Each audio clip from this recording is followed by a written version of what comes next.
Je voudrais saluer la volte-face du ministre des Transports concernant le manque d'éthique de son employé Martin Bergeron.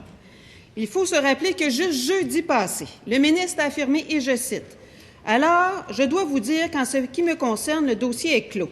Il n'y a pas eu d'aucune façon d'interprétation de vouloir avoir un poste et utiliser d'intimidation ou quoi que ce soit. » Donc, jeudi passé, tout était parfait dans le meilleur des mondes et on apprend ce matin qu'il a demandé une enquête au commissaire à l'éthique. Mais que s'est-il passé pendant la fin de semaine?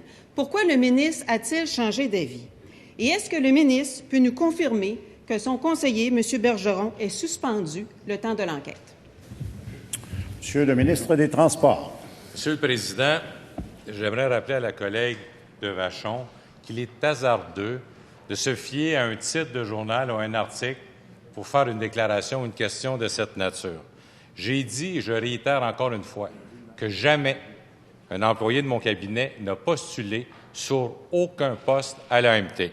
Et à la question du journaliste en question, à savoir s'il y avait eu des discussions avec le commissaire à l'éthique, bien, il y en a eu, Monsieur le Président, par l'employé lui-même il y a plusieurs mois pour demander un éclaircissement sur l'éthique entourant un déplacement d'un cabinet à un poste d'une entreprise privée ou d'une entreprise paragouvernementale. Je n'ai jamais demandé au commissaire à l'éthique de vérifier ce dossier-là, et c'est lui-même, le commissaire à l'éthique, qui a décidé de rencontrer l'employé le 6 octobre prochain. Alors, il n'y a rien qui a changé dans la fin de semaine et on est toujours transparent et nous allons toujours respecter le code d'éthique, Monsieur le Président. Très bien.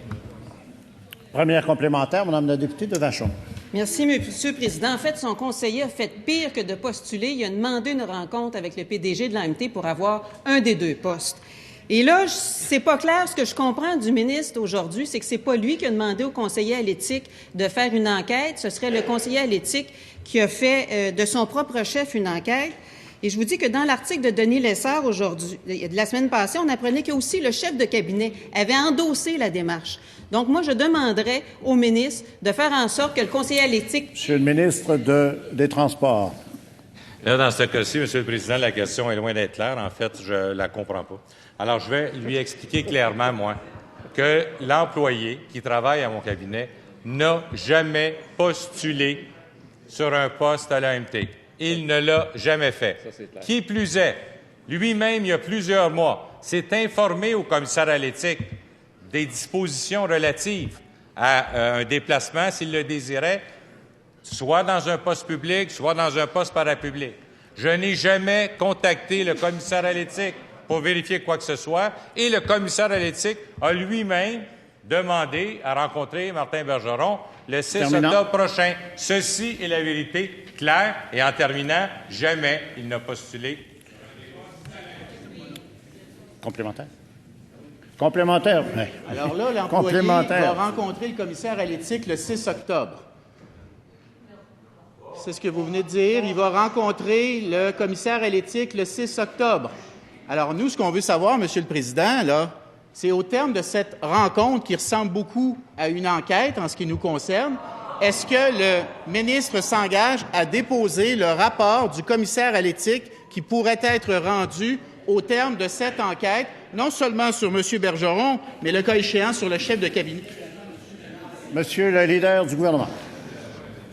Évidemment, nous n'allons pas donner d'ordre au commissaire. Le commissaire connaît le code, lui. Il sait comment l'appliquer.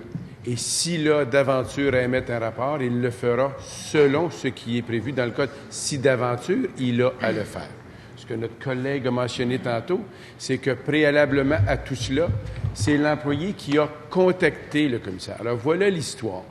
Et pour ce qui est du reste, M. le Président, nous allons respecter l'institution.